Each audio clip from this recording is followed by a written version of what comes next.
সবাইকে স্বাগত জানাই চ্যানেলে আসার জন্য। কেমন আছো তোমরা? আমি প্রীতম বলছি। এখন তোমাদেরকে শোনাবো অবরুদ্ধ নিশীথের শেষ পর্ব। হ্যাঁ, এটাই শেষ পর্ব।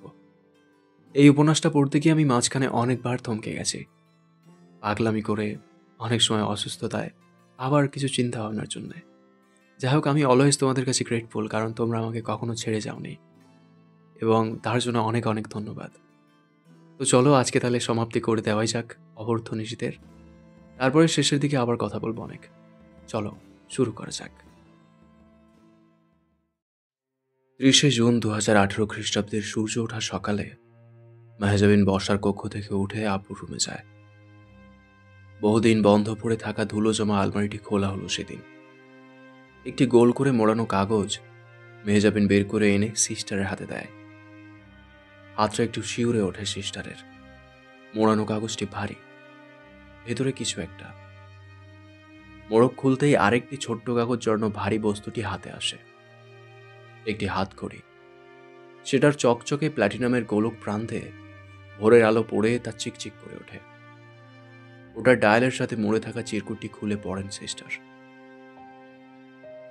উকিল ম্যাডাম, চিহ্ন না দেখা গেলে শালার মানুষ নিজের গায়ের জন্মদাগ ভুলে যায়। আমারে কি মনে রাখবে? এই আমার চিহ্ন রইল, রেখে দিয়েন আপনার কাছে। নয়তো আমাকে মনে রাখার মতো কেউ হয়তো থাকবে না দুনিয়ায়। কেউ মনে না রাখলে এই দুনিয়া দিব্যি একটা আস্ত জয়ামিরকে ভুলে যাবে। এইটা ঠিক না। বড় সাহেব দিছিল এটা আমার 25তম জন্মদিনে, 2012-তে। 75তমতেও যেন থাকে আপনার কাছে। ততদিন আমি থাকবো না। ও হ্যাঁ, এটা সেই ঘড়ি যেটা আমার হাতে ছিল সেই দিন, যেই দিন আপনার সাথে ভার্সিটির মাঠে আমার প্রথম দেখা। আবার এই দিনও, যেই দিন আপনার নামে আমি একটা বলি চড়াইতে আসছি। এই শালা ঘড়ি আমার জন্য কুফা আর আস্ত একখান বেইমান। থাকে আমার হাতে, অথচ শালার কাঁটা টিকটিক করে আপনার নামে। তো ওইটা আপনার কাছেই থাকুক। সিস্টার 7বার পড়লেন লেখাটুকু। হাতটা শিরশির করছে বোধহয়। এলোমেলো নজর তুলে তাকালেন মেহজাবিনের দিকে। মেহজাবিন মৃদু হেসে ভ্রু নাচায়, ঘড়িখানা দেখতে ইশারা করে। জয়ামির হাত ঘড়ির ক্ষেত্রে খুব শৌখিন ছিল। সব অক্ষত থাকলে নিশ্চয়ই আজও পাটোয়ারি বাড়িতে তার কক্ষের আলমারিতে নামি দামি ব্র্যান্ডের বেশ কয়েকটা ঘড়ি তোলা আছে। Seiko, Astron, Patek Philippe, Casio. Sister ঘড়িখানা হাতে তুলে নেন। বেশ ভারী। অরেমার স্পিগুয়েট ব্র্যান্ডের রয়্যাল অক মডেলের হাতঘড়ি ওটা। দাম কম বেশি লাখখানেক হবার কথা। এক অন্ধকার সমুদ্র অথবা কালচে স্যাফায়ার রত্নরঙা ঘড়ির ডায়ালটিতে সিস্টারের চোখ ধাঁধায়। ওটার ডায়ালের যে গম্ভীর রং, তার আনুষ্ঠানিক নাম মূলত ব্লু গ্রান্থ ট্যাপিসেরি। সেই চকচকে ডায়ালে জয়ামিনের চিহ্নরূপে লেপ্টে আছে পুরনো কবেকার শুকনো লাল তরলের ছাপ। একটা বলি চড়ানোর দিনের পরিহিত ঘড়ি যে। রক্তটুকু জয়ামিরের, এটা সিস্টার জানেন। কারণ সেই রক্তে হাত ছুঁয়ে ওনার মনে হচ্ছে এই রক্ত খুব চেনা, বহু পুরনো, জানাশোনা। ওনাকে চোখের ছটফটানিতে দেখে মেহজাবিন হাসে। কেমন লাগছে আপনার বহুল আকাঙ্ক্ষিত অদেখা পাপের চিহ্ন ছুঁয়ে? আরো কিছু আছে চাই? মেহজাবিন উঠে যায়। কিছুক্ষণ পর ফিরে এসে সেন্টার টেবিলের ওপর কিছু ধাতব পৌরুষ অলংকার রাখে। দুটো ব্ল্যাক টাংস্টেনের আংটি, একটি রূপোর তৈরি রিসলেট, একটি প্লাটিনাম ধাতু তৈরি শিকল আকৃতির চিকন ফিগারো চেইন। তার লকেটটির আকৃতি যে অক্ষর। প্রতিটা বস্তুতে রক্তের ঘ্রাণ ও আবছা ছাপ লেগে থাকা জিনিসগুলো হাতে ছুঁয়ে সিস্টারের মনে হলো তিনি এবার স্বচক্ষে দেখতে পাচ্ছেন জয়ামিরের রক্তাক্ত নিথর দেহখানা। গুলি বুক ফুঁড়ে বেরোনোর পর রক্তে চেন ও রিসলেট ভিজে ওঠার দৃশ্যটি। হামজার হাহাকার আর আর্মিনের স্তব্ধতা। এরপর জয়ামিরের রেখে যাওয়া বড় কাগজখানা সেদিন ভোর সকালে সিস্টার ক্যাথরিনের চোখের নোনা জলে ভিজেছিল। একটি A4 আকারের কাগজ, তার দুপাশ ভর্তি লেখা। চিঠি নয়, পত্র, দরখাস্ত, কোনো সংবাদ অথবা ইচ্ছেপত্র নয় ওটা। কেবল একটি কাগজ, যার এপাশ ওপাশ লেপটানো রক্তের ছোপ ছোপ দাগে। আর পৃষ্ঠাখানা ভরে কি সব লেখা। চোখের অঘটন টের পেয়ে তিনি দ্রুত তা আঙুল বুলিয়ে মোছার চেষ্টা করেন। লাভ হলো না। ততক্ষণে সিস্টারের চোখের সবটুকু পানি পৃষ্ঠাখানা শুষিয়ে ভিজে উঠেছে। এতে কাগজের তৃষ্ণা মিটেছে কিনা বলা যায় না, কিন্তু সিস্টারের তৃষ্ণা বাড়ল। সেই তৃষ্ণা মেটানোর প্রথম ধাপে তিনি জানতে চাইলেন মেহজাবিনের 2015 থেকে 2018 অব্দি আসার যাত্রা সম্বন্ধে। কৌতূহল গাঢ়, একের পর এক প্রশ্ন করছিলেন। অনার্স শেষ বর্ষে থেকে মেহজাবিনকে পড়াশোনায় মনোযোগী হতে হয়েছিল পুরোদমে। এ সময়টাতে নিরাপত্তা দেওয়ার জন্য কবির চুপিসারে সর্বদা প্রস্তুত ছিল বাহিনী নিয়ে। এটার পিছনে তুলিরও হাত ছিল। সে শ্বশুরবাড়ি থেকে মায়ের বাড়ি আসার মতো তখন নায়রে আসে মেহজাবিনের কাছে। সেই নারীকে নিরাপত্তা না দিলে সে কবিরের ঘর নাও করতে পারে। কিন্তু এটা মেহজাবিনের পছন্দ ছিল না। এখানে একটা ঋণ জমা হবার ব্যাপার রয়ে যায়। কারো কাছে ঋণী হলে মানুষের মেরুদণ্ড ভেঙে যায়। এক্ষেত্রে বিনয়ী হতে হয়, আর বিনয় কেবলই মানুষকে সত্য থেকে পিছুপা করে। তবু কবির পিছু ছাড়েনি। এছাড়াও সে নিরাপত্তা পেয়েছিল মুরসালিনের শুভাকাঙ্ক্ষীদের কাছে, মরিয়মের খাতিরে। মরিয়মকে মুরসালিন যাদের কাছে রেখে যাত্রায় বেরিয়েছিল, তারা মরিয়মের দেখভাল করা নারীটির নিরাপত্তা দিতে সদা প্রস্তুত, যেটা খুব সক্রিয় কিন্তু আড়ালে। তারা নীরবে রোজ আমজাদ সাহেবের বাড়িতে অবশ্যই, সঙ্গে মেহজাবিনের বাইরে চলাচলের সময়টা পেছনে থেকেছে বরাবর। আরও ছিলেন মানসিক সঙ্গের জন্য দোলন সাহেব।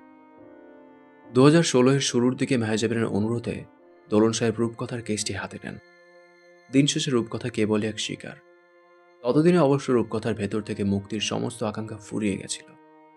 কিন্তু দোলন সাহেবের প্রচেষ্টায় সে খালাস পেল বাংলাদেশের আইনি বন্দিশালা নামক উন্মাদখানা থেকে। তাকে নিতে আসার জন্য কেউ নেই জেনে বেরোবার পর সে পেয়েছিল এক অনাকাঙ্ক্ষিত নারীকে, যাকে সে কারাগারে বসে দিনের পর দিন একটাবার দেখা করতে আসা মানুষদের কাতারে চেয়েছে। মেহজাবিন রূপকথাকে সঙ্গে করে নিয়ে এসেছিল আমজাদ সাহেবের বানিয়ে রেখে যাওয়া ছোট্ট আশ্রয় কেন্দ্রে। এতগুলো মানুষের পেট চালানোর জন্য আমজাদ সাহেবের সামান্য জমি বিক্রির পয়সা নেহাত তুচ্ছ। জয় এমরে রেখে যাওয়া পয়সা বলতে কিছু আছে, তা কখনো মেহজাবিনের খেয়ালে থাকেনি। কিন্তু সে ভাবি আম্মু ও মরিয়মকে ঠিকই আলাদা করে জিজ্ঞেস করেছিল, আপনারা চাইলে জয় এমরে রেখে যাওয়া এই টাকা নিজেদের জন্য খরচ করতে পারেন। অনুমতি পেলে আপনাদের খরচে ওই অর্থ ব্যয় হবে। মার্জিয়া কিছুদিন কথা বলেনি তার সাথে। সেই দিনগুলোতে মেহজাবিন খুব ছটফট করে একদিন গিয়ে ভাবির কাছে বসে জিজ্ঞেস করে, কথা বলেন না কেন আমার সাথে? ঠিকমতো খান না, অরিবাকে আমার কাছে আসতে দেন না। কি করেছি আমি? কোনো ভুল করলে শাস্তি দেন, তবু এভাবে মুখ ফিরিয়ে থাকবেন না। মার্জিয়া হেসে ফেলল। আমার মতো মেয়েলোকের সাধ্যি কোথায় অন্তু তোমার থেকে মুখ ফিরিয়ে থাকা? তোমার ঘাড়ে খাচ্ছি, পড়তেছি। হাসতে হাসতে কেঁদে ফেলার দৃশ্য খুব ভয়ানক হয়। সেই দৃশ্যই দেখা গেল মার্জিয়ার মুখে। ভাবো তো অন্তু, কত বড় বোঝা আমি আর আমার এতিম মেয়ে এই দুনিয়ার। তুমি বলছিলা আমার আর আমার সন্তানের ভার নিবা, পারতেছ না। তুমি আমার আর আমার মেয়ের পেট চালাইতে সেই লোকের পয়সায় নির্ভর করতে চাও যে আমার সোহাগ কাটছে আমার কাছে, আমার পেটের মেয়েরে এতিম বানাইছে। বলো, এর চাইতে লজ্জার কিছু হইতে আছে? বলো তো অন্তু। দুনিয়ার ওপর কোনো মা মেয়ে কতটা ভারী হইলে স্বামী আর বাপের খুনির পয়সা খাওয়ার কথা ওঠে? বলো। মেহজাবিনের হাত দুটো চেপে ধরে অঝরে কেঁদে ফেলল মার্জিয়া। এত খাই আমরা, তোমার যাতে ভার না হয় আমি না দর্জির কাজ করি অন্তু? তুমি কেন একটাবার ভাবলা না এই কথা আমার সামনে উচ্চারণ করা ঠিক হবে না তোমার? আমি জানি আমি অকাল বিধবা, আমার স্বামী নাই, একটা দুধের মেয়ে। তাই বলে তুমি আমার স্বামীর খুনের রক্তমাখা পয়সা আমার জন্য বরাদ্দ করতে চাইবে অন্তু? আমার তো বাপের বাড়ি সচ্ছল না অন্তু, তাই আমি চাইলেও ওদের কাছে যাইতে পারবো না। মেহজাবিন সহ্য করতে না পেরে থমকে উঠল। চুপ করুন আপনি, কথা বলার সুযোগই দিচ্ছেন না। পাগল হয়েছেন? আমাকে কি পাথর লাগে আপনাদের? অমানুষ জানোয়ার ভাবতে ভালো লাগে সবার। সবাই কি মনে করেন নিজেদেরকে? এক আপনাদের ব্যথা আছে, শোক আছে, ঘেন্না আছে, অভিযোগ আছে, আর আমি গাছ। গাছেরও তো ব্যথা থাকে, আপনারা কেউ সেটাও ভাবেন না আমায়। মেহজাবিনের চোখ ছলছল করে, কিন্তু জল গড়ানোর অনুমতি নেই বলে গাল শুকনো রয়ে যায়। ওটা আমার তেনমোহরের টাকা। আসামি হিসেবে ওটা অন্তত স্বামী হিসেবে দিয়ে গেছে আমার আসামি। আমি এই যে এই অপদার্থ জীবনটাকে সেই নরকের অতিথির কাছে বিক্রি করেছিলাম পাপ আর সমাজের দায়ে, সেই টাকা ওটা। ওটা অবশ্যই জয় আমিরের দেওয়া টাকা, কিন্তু ওতে অধিকার শুধু আমার। তাহলে তুমি কেন আজ পর্যন্ত ওই টাকা থেকে এক আনা পয়সা খরচা করো নাই নিজের জন্যে? অসুখে যে মরবা কখন জানি, এক পয়সাও কেন নিজের জন্য ভাঙো নাই? তাইলে আমার মেয়ে আর আমার জন্য ওই টাকার প্রশ্ন উঠাইলা কেন? মাহেজাবিনের কাছে জবাব নেই। সে চুপচাপ উঠে চলে এসেছিল মার্জিকে শান্তিমতো কাঁদতে দিয়ে। মার্জিয়ার মতন রাবেয়া কথা বন্ধ করেননি, শুধু চুপচাপ কিছুক্ষণ চেয়ে থেকে বলেছিলেন, তোমার বাপের পয়সা আমার জন্য যথেষ্ট হচ্ছে না অন্তু, খুব বেশি হয়ে যাচ্ছে আমার খরচা। মাহেজাবিন লজ্জায় আর তাকাতে পারেনি আম্মুর দিকে। আর মরিয়ম বলেছিলেন, আমি তো জয়ের জিম্মায় আসি নাই, আইসি আমজাদ ভাইয়ের মেয়ের আশ্রয়ে। সুতরাং জয় আমিরের সঁপে যাওয়া সম্পত্তির দলিল, নগদ অর্থের চেক বই প্রভৃতি রাবেয়ার কক্ষের আলমারিতে ধুলোয় ভারী হতে লাগলো। জমি বিক্রির টাকা থেকে সামান্য কিছু নিজের লেখাপড়ার জন্য রেখে বাকিটা সবার চিকিৎসা, পোশাক, খাবারে লেগে যেতে লাগলো। কিন্তু নিজের মারাত্মক অসুস্থতাকে এড়িয়ে যেতে মেহজাবিন দক্ষ। অরিবাকে একটি সুন্দর জীবন দেবার প্রতিশ্রুতি মিথ্যা হতে লাগলো। তার দুধের দাম, যাবতীয় খরচায় সে হিমশিম খেতে লাগলো। পরনের ছেঁড়া জামাটা কেউ দেখার আগেই রাতে সেলাই করে নেওয়া রোজকার কর্ম হয়ে দাঁড়ালো। আর তখন শুধু একজন ফিজিওলজিস্ট নয়, সঙ্গে সাইকোলজিস্ট নিয়মিতভাবে প্রয়োজন। সারাদিন যেমন তেমন, রাতগুলো ভয়াবহ। মানসিক অসুস্থতা চরমে পৌঁছাতে লাগলো। মাঝে মধ্যেই মানসিক যন্ত্রণা আত্মহত্যার লোভ দেখাতে অব্দি ছাড়েনি তাকে। চেহারার লাবণ্য, মুখের হাসি, শরীরের সুস্থতা বিলীন হয়ে গেল। শুধু চলতে থাকলো তার জীবনযুদ্ধ ও পড়ালেখা। মার্জিয়া সেলাই মেশিনে পা চালাতে চালাতে তাকে ডেকে প্রায়শই বলতো, তুমি জানো তুমি পাগল, অন্যভাবে এইটারে বলে বদ্ধ উন্মাদ, নাইলে এমনি মানুষ বাঁচে, এতটা পারে? আপনার কথা বলুন, আপনি যুবতী নারী ভাবি, ছোট্ট একটি মেয়ে আপনার, বিয়ে করতে রাজি হন, আমি ব্যবস্থা করব। এই জীবন এভাবে যাবে না। তুমি কি চাও আমি সব ভুলে অন্য কারোর সাথে সুখী হব? স্বপ্নের মতো সহজ সব, আর আমার মেয়ে অন্য লোকের ঘরের বোঝা হবে? ওকে আমি রাখবো। বাপহীন জীবন আমার মেয়ে জীবন পাওয়ার আগেই পাইছে অন্তু, মাহীন জীবন আমি তাকে দেব না। তুমি কি বলো মনে আছে, নিজে যেমন বিয়ে বলতে একবার, একজন, এক জনম বোঝো, তোমার নাকি এক জীবনে, এক নারীত্বে, এক পুরুষই সই। আমাকেও তাই বুঝতে দাও।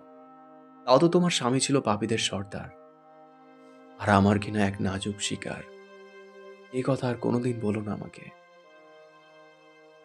এ পর্যায়ে সিস্টার ক্যাথরিন এক টুকরো হেসে বলেছিলেন, আমি তোমার গল্পে বহুবার ঘুরে মাঝে মধ্যেই এক জায়গায় ঠেকেছি মেহজাবিন।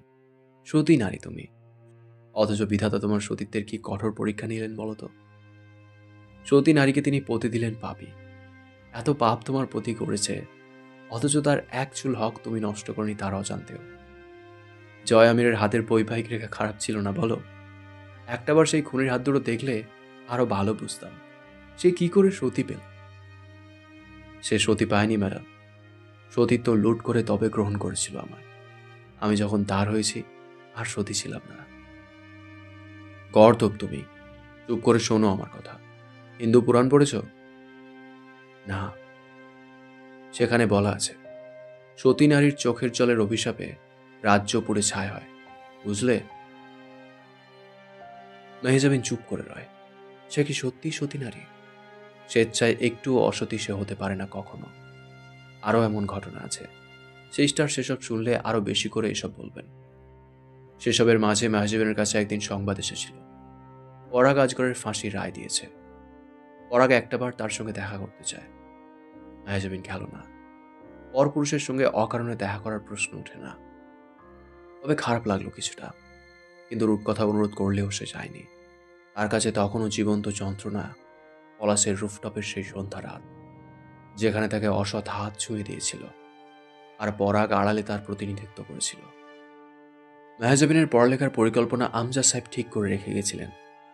মেহজাবিনের ইচ্ছা ছিল কোনো স্বনামধন্য সরকারি বিশ্ববিদ্যালয় থেকে এলএলবিতে অনার্স শেষ করে মাস্টার্স অফ ল করার, উচ্চতর শিক্ষা সমেত উকিল হবার। আমজাদ সাহেব আপত্তি করলেন। মেহজাবিনকে নিজ জেলায় হাবিব প্রভৃতি সমাজবিজ্ঞানে অনার্স করাতে মনস্থির করলেন তিনি। এরপর অনার্স শেষে 2 বছর মেয়াদী এলএলবি কোর্স শেষ করে বার কাউন্সিলর পরীক্ষায় বসানোর পরিকল্পনা চূড়ান্ত হলো। কিন্তু মেহজাবিনের বরাবরই মনে হয়েছে এটা তার জন্য খুব বড় কোনো ক্যারিয়ার হবে না, তবে সে হিসেবেই পড়ালেখা চলতে লাগলো তার। আমজাদ সাহেবের মৃত্যুবার্ষিকী 27 নভেম্বর তারিখে। 2016 এর সেই তারিখটিতে রাবেয়া খুব জেদ ধরেছিলেন স্বামী ও পুত্রের কবর জিয়ারতে যেতে। মেহজাবিনের সাহসে কুলায় না বিষয়টা। সে শেষবার যেবার উন্মাদের মতন ছুটে আব্বুর কবরে চলে গেছিল, তাকে ধরে এনেছিল জয় আমির। আজ মাকে নিয়ে গেলে না জানি মায়ের চেয়ে সে বেশি বেসামাল হয়। সঙ্গে তাই ভাবিকে নিয়েছিল। এটাও ভুল সিদ্ধান্ত হলো। দুজন আরও বেশি বেকায়দা হয়ে পড়ল। তার একটা কারণ আছে। অন্তুর কাছে রোজ আমজাদ সাহেব আসছেন, কথা বলছেন, সময় দিচ্ছেন। রাবেয়া ও মার্জিয়া তো তা পায় না। মার্জিয়াকে সামলানো গেলেও রাবেয়ার কি হলো কে জানে। বহুক্ষণ যাবৎ নিথর হয়ে গোরস্থানের ফটক চেপে ধরে অপলক চেয়েছিলেন স্বামী সন্তানের কবরের দিকে। এরপর একদম শান্ত শীতল বাড়ি ফিরলেন। বাড়ি ফিরে রাবেয়া স্ট্রোক করলেন। ঠিক যে সময় আমজাদ সাহেবের স্ট্রোক হয়েছিল, রাত্রির সেই তৃতীয় প্রহরে আরেকটি কাল রাত্রি নামলো মেহজাবিনের জীবনে। বাড়িতে পুরুষ বলতে কেউ নেই, কিন্তু ঠিক গেট খুলে মরিয়ম কয়েকটি যুবক ও পুরুষকে ভেতরে নিয়ে এলেন, খুব স্বাভাবিকভাবে। সেদিন মেহজাবিন জানতে পারল তাদের বাড়িটা 3 রাত নিরাপত্তায় ঘেরা, যেন তার অনিষ্ট করতে কেউ এমুখ হতে না পারে। রাবেয়াকে নিয়ে 6 দিন একাধারে হাসপাতালে কাটানোর পর ডাক্তার রাতে বলে গেলেন, কাল পরশু রিলিজ করা যেতে পারে। She is out of danger. কথাটা বলা ঠিক হলো না, কারণ ওই কথা শুনেই সেই রাতের শেষে ফজরের ওয়াক্তে রাবেয়ার মস্তিষ্ক বড় স্ট্রোকটা হাসপাতালে অবস্থাকালে ঘটালো। শিরা ছিঁড়ে সরাসরি রক্তপাত। মেহজাবিন সেবার প্রথমবার মনস্থির করছিল জয় আমিরের পয়সা খরচ করার। দরকার পড়লে সেই অপারেশনে সে সব টাকা খরচা করে দেবে। এই নিয়ত করার পর ডাক্তারেরা ঘাড় নাড়লেন। মানে কি? মেহজাবিন বুঝতে চায় না সেই ঘাড় নাড়ার মানে। জীবনকে সে এত স্বেচ্ছাচারিত্ব কোনোভাবেই করতে দিতে পারে না। জীবন পেয়েছে কি তাকে? ডাক্তারদের কাজ কি? একবার ঘাড় নেড়েছে, আব্বু পালিয়েছে, তাতে আবার সেই ঘাড় নাড়ানি। সেই সকাল পেরিয়ে সন্ধ্যা হবার আগেই রাবেয়ার জবান বন্ধ হয়ে গেল। তখন মেহজাবিন আসরের ওয়াক্তে জোহরের কাজা আদায় করছে হাসপাতালের নোংরা বারান্দার কোণে। মরিয়ম গিয়ে আলগোছে তুলে আনেন মেহজাবিনকে। মেহজাবিন এসে দেখে আম্মু কাঁদছে। বাপ মায়ের ওপর সমস্ত বিশ্বাস সেদিন মেহজাবিনের ফুরিয়ে গেল। এরা এক একটা চূড়ান্ত পর্যায়ের বেঈমান। খুব মায়ায় পালে, তারপর সংকটে রেখে হাসপাতালে শুয়ে কাছে ডেকে নিয়ে এক দৃষ্টে তাকিয়ে থেকে কাঁদে। এই কান্নার একটা বিশেষত্ব আছে। এই কান্নার পর চোখ বুজে ফেলে এরা।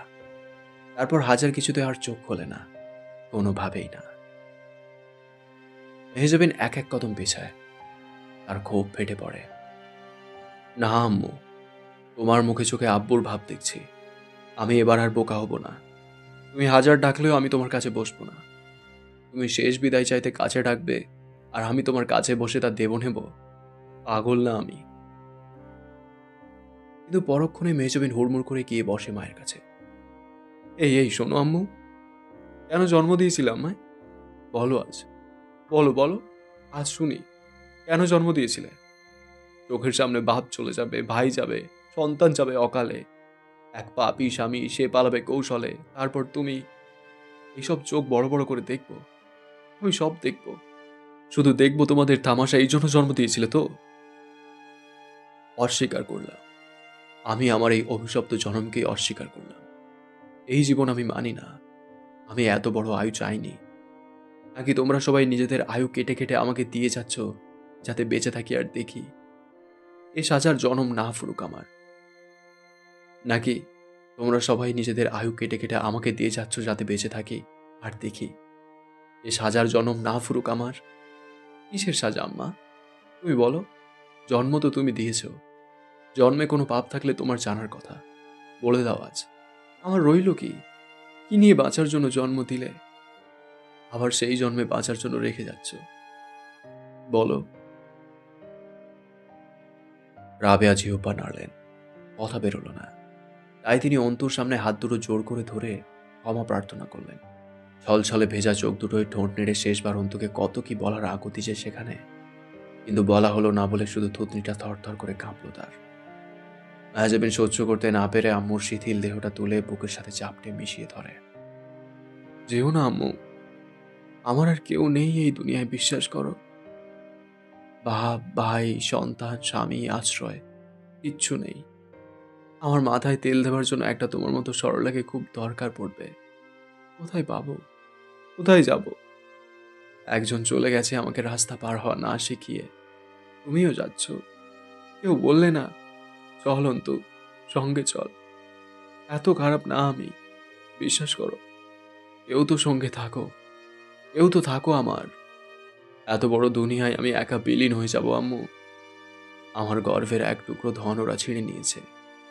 যার গর্ভে আমি ছিলাম, সে আমার মায়া ছেড়ে চলে যাচ্ছে। আমার অপরাধ কি? ততক্ষণে কেউ মেহজাবিনকে বলেনি। তার অভিযোগ শোনার বদলে তার আম্মু অনেক আগেই তার বুকে মিশে থাকার নাম করে চুপিসারে পালিয়েছে। 1993 খ্রিস্টাব্দে জন্মানো মেহজাবিন আরবিন অন্তু। তার বয়স প্রায় 24 হতে না হতেই সকল রক্তের সম্পর্ক থেকে মুক্ত হলো সেই বছর। চারটিখানি কথা নয়, একটি মেয়ে যার জীবনে নিজের বলতে কিচ্ছুই না থাকার এই মহান প্রাপ্তি অর্জনের সাথী সবার থাকে না। সেই বছরই অনার্স শেষ করে 2017-তে তাকে ভর্তি হতে হলো ল কোর্সে। তখন থেকেই দোলন সাহেবের সঙ্গে নিয়মিত যোগাযোগ ও আলোচনায় থাকতে লাগলো। লতে ভর্তি হওয়ার কালে মেহজাবিন 24 বর্ষীয় এক সর্বহারা বিধবা নারী। তখন থেকে তার পরনে শোভা পেতে লাগলো টিন্ট ব্লু রঙের শাড়ি, যা সাদারি নীল সংস্করণ মেহজাবিনের জন্য। সরাসরি সাদা নয়, সাদাকে ধোঁকা দিতে সে বরং বেছে নিল টিন্ট ব্লু, এবং ল ভর্তি হওয়ার সাথে সাথেই সে হয়ে উঠল পেশাগত নারী। খুব শীঘ্রই হতে যাওয়া অ্যাডভোকেট মেহজাবিন আমির। দোলন সাহেবের সহকারী ভূমিকা পালনে সচেষ্ট হল সে। মামলা সংক্রান্ত নথি পর্যবেক্ষণ, মক্কেলদের সঙ্গে টুকটাক আলোচনা, ঘটনা শোনা ও নিজে চিন্তা করা, দোলন সাহেবের প্রতিক্রিয়া ও চলন খেয়াল করা ইত্যাদির সাথে সাথে কোর্টে শুনানিতে হাজির হওয়া, আদালতের প্রক্রিয়া, বিচারকদের বক্তব্য পর্যবেক্ষণ ও সিদ্ধান্ত অনুধাবন, দেশ সমাজের পরিস্থিতি নিজের মধ্যে পর্যালোচনার এই পর্যায়ে সে ভীষণ ব্যস্ত হয়ে পড়ল অবশেষে নিজের স্বপ্ন ও গন্তব্যের সাথে। সাথে আইনি গবেষণা, কেস স্টাডি, দোলন সাহেবের দেওয়া ফাইল সলভ করার চেষ্টা, তার নারকীয় রাতগুলো ঢাল হতে লাগলো একটু একটু করে। এ সময় আব্বু তাকে সর্বক্ষণ দেখে। সেই মেহেদিরাঙা দাড়ি গোফের মাঝখানে গম্ভীর এক টুকরো হাসিমাখা মুখ ও উজ্জ্বল চোখ দুটো হবু অ্যাডভোকেট মেহজাবিন আমিরের সমস্ত কার্যক্রম অনুসরণ করে। মেহজাবিন টের পায় এক মুহূর্ত সে নিজেকে একা ভাবতে পারে না। সর্বক্ষণ চারপাশে আব্বুর অস্তিত্ব ও গন্ধে বিভোর মেহজাবিন সব ভুলে কেবল গন্তব্যের পথে ছুটতে লাগলো। একটি কোচিং সেন্টারে তাকে শিক্ষকের কাজ করে সামান্য আয়ও করা শুরু করতে হলো। অন্তিকের মেয়েটা বড় হচ্ছিল, তাকে একটি সুন্দর জীবন দেবার দায় যে তার। এলএলবি প্রথম বর্ষ শেষ করে 2018-তে দ্বিতীয় বর্ষে উন্নীত হবার পর পুরনো বিপদ হাতছানি দিতে লাগলো তাকে। এতদিন তার কাছে জয় আমিরের আরও দুটি আমানত ছিল, একটি কুড়াল ও জয় আমিরের নিজের ব্যবহৃত পিস্তলটি, সেমি অটোমেটিক গ্র্যান্ড পাওয়ার K100। পিস্তলটি যখন তার কাছে আসে, ওটার ম্যাগাজিন ছিল খালি। তাই দোলন সাহেব মেহজাবিনকে দুটো 9mm প্যারাবোলাম ক্যালিবারের বুলেট দিয়েছিলেন। সেটা বাড়িতেই থেকেছে, কখনো সাক্ষী করে বের করা হয়নি। 2018-তে সেই কাঙ্ক্ষিত নির্বাচনের হিড়িক লাগলো, যেই নির্বাচনকে কেন্দ্র করে হামজা রক্ত ও নীতিহীনতায় হাত ও প্রবৃত্তি ডুবিয়েছিল। সেই নির্বাচনী বছর এলো, কিন্তু হামজা ততদিনে হুইল চেয়ারে লেপ্টে থাকা এক শ্বাস গ্রহণকারী মরদেহ। এই বছরগুলোতে নেহাত কমবার হামজার উপর হামলা হয়নি, কিন্তু উল্লেখযোগ্য কিছু করা যায়নি। প্রায় 2.5টা বছর মেহজাবিনকেও ধরে বধ করার কম প্রচেষ্টা বাপ্পেও তার দলবল চালায়নি। মেহজাবিনও হাতে আসেনি তাদের। তাই নির্বাচনের আগে আবারও পুরনো সেই ক্ষতগুলো তক করে উঠল। এর যথাযথ কারণ আছে। বাপ্পির কাকাকে হামজা কতটা যত্ন সহকারে খুন করার পরেও তার কোনো উল্লেখযোগ্য শাস্তি হয়নি। জয়ের বউ কামরুলকে খুন করার পরেও তার কোনো শাস্তি না হয়ে বরং আইন পড়ছে। অথচ মাঝখান থেকে কাকা চলে যাওয়ায় তাদের জলছুট হয়েছে। নতুন ও প্রতিপক্ষরা নির্বাচনে অংশ নেওয়ার জন্য প্রস্তুত, অথচ কাকা নেই। জয়ের বউ ও হামজাকে শেষ করা খুবই দরকার মনে হলো এই পর্যায়ে। এই দুটো তাদের গলার কাঁটার মতো বিঁধেছিল বিগত দিনগুলোতে। ক্যালেন্ডার বলছে 2018-এর ফেব্রুয়ারি চলে। হামজার বই পড়ার অভ্যাসটা রয়ে গেছে তখনও। বিগত দিনগুলোতে চিকিৎসার পেছনে বেশ দৌড়েও কেবল উন্নতির মাঝে হাত ও মুখ সচল হয়েছে। পা দুটো চলাচল হলেও মেরুদণ্ড যেখানে অচল, নিজ থেকে হাঁটা চলা অসম্ভব। রিমি রাতের জন্য হালকা খাবার রান্না করে নিয়ে সেদিন রুমে এলো রাত 11টায়। হামজা বিছানার হেডবোর্ডে হেলান দিয়ে ছাদ দেখছে। বইটা পাশে পড়ে আছে, চোখের চশমা খোলেনি। রিমি চুপচাপ গিয়ে বারান্দায় দাঁড়ালো। ফেব্রুয়ারির মাঝামাঝি সময়, শীত ভালোই, তবু তার খারাপ লাগলো না। ঠান্ডা হাওয়া, গা শিনশিনে বাতাস। বারান্দা থেকে ঘাড় ফেরালে আধশোয়া হামজাকে দেখা যায়। স্বাস্থ্য আর আগের মতো বলবান সুঠাম নেই, শরীর শুকিয়ে শীর্ণ হয়ে এসেছে মেডিসিন, ড্রাগ ও থেরাপির প্রভাবে। চোখের নিচে কয়লার কালি, কোটরের খুব ভেতরে অসুস্থ ফ্যাকাশে লাল চোখ দুটো। আজ খুব একটা চাতুর্য দেখা যায় না, শান্ত ভাব চিরায়তভাবে রয়ে গেছে। দেখলে কখনো কখনো মৃত লাগে, যেন কৃত্রিম উপায়ে একটি প্রাণ রসহীন ফলকে তাজা রাখার চেষ্টা।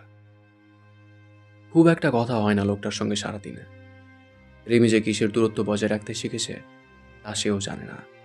একটি মৃত বাড়ি, প্রাণহীন লাশেদের স্মৃতির ইটে গাঁথা বাড়িটির ভিত। রিমি প্রতিক্ষণে দেয়ালের গা থেকে ছিটকে আসা আর্তনাদ শুনতে পেয়ে কেঁপে কেঁপে ওঠে। বিভ্রম তৈরি হয় সারাক্ষণ। সে তরুকে দেখে, জয়কে দেখে হাত পা না ধুয়ে ঘাম মাখা শরীরে টেবিলটায় খেতে বসতে। আরমিনকে দেখে রান্নাঘরে রান্না করতে। ভ্রূণটিকে রিমি নিজ হাতে পাটোয়ারি বাড়ির বাগানের এক কোণে দাফন করেছে। রোজ সেখানে 2 ঘন্টা সে কাটায়, কিন্তু যখন সেখান থেকে উঠে সে চলে আসে, সে টের পায় তার পেছন পেছন জয়মেরের সন্তান উঠে সঙ্গে আসছে। সে আজ বড় হয়ে গেছে, তার বয়স 2.5 বছর। সে রিমির সাথে সাথে ভোর ভোর করে ঘুরে বেড়ায় সারা বাড়ি। বাপের বন্ধ কক্ষটা দেখে, সেখানে তার বাপের যুগ কাল কেটেছে। হয়তো দরজা খোলা পেলে গিয়ে দেয়ালে টাঙানো ছবিগুলো অভিভূত চোখে দেখত। ওই কক্ষে তার মায়ের গন্ধও মিশিয়ে আছে, কিন্তু মা এই বাড়িতে কখনোই আসে না। কেবল তার পরিচয়টুকু সঙ্গে করে ছুটে বেড়াচ্ছে বিক্ষিপ্ত ফোটনের ন্যায়। এত সব বিভ্রমের ভিড়ে হামজাকে আলাদা করে দেবার মতো সময় রেমির হাতে থাকে না। বহুদিন সে রাতে ঘুমায়নি। চোখের পাতা মিলিত করা খুব দুঃসাধ্য। বিরাট একটি মৃত বাড়িতে মৃত একটি পাপীর জীবিত লাশের পাশে ঘুমানো যায় না। তবু চুপচাপ শ্বাস আটকে ঘুমের ভান করার অভ্যাস হয়ে গেছে। কিন্তু 2 দিন আগে শেষ রাতের দিকে তার সেই ভান ভেঙে হামজা ডেকে বলল, এখানে পড়ে আছো কেন? তো কোথায় যাব? যাওয়ার জায়গা নেই বলে পড়ে আছো? না, এটাই আমার ভাগ্য। ভাগ্য বলতে কিছু হয় না রিমি, চলে যাও। কোথায় যাব? দুনিয়াটা অনেক বড়, আমার দুনিয়া খুব ছোট, তার বাইরে আমার কিছু নেই।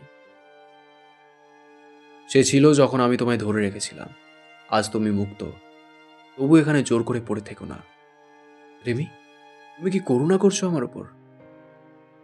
জোর করে পড়ে আছে কে বলল? আপনি সুস্থ হন, চলে যাব। এটা যদি ভালোবাসা হয় তো ঠকে যাবে তুমি। আর কি ঠকবো? আমি সুস্থ হলে আবার পাপ করব। এবার আগের বারের চেয়েও নিকৃষ্ট হবে সেসব পাপ। তাহলে তো আমার উচিত নয় আপনার সেবা করা। হামজা হেসে ফেলল।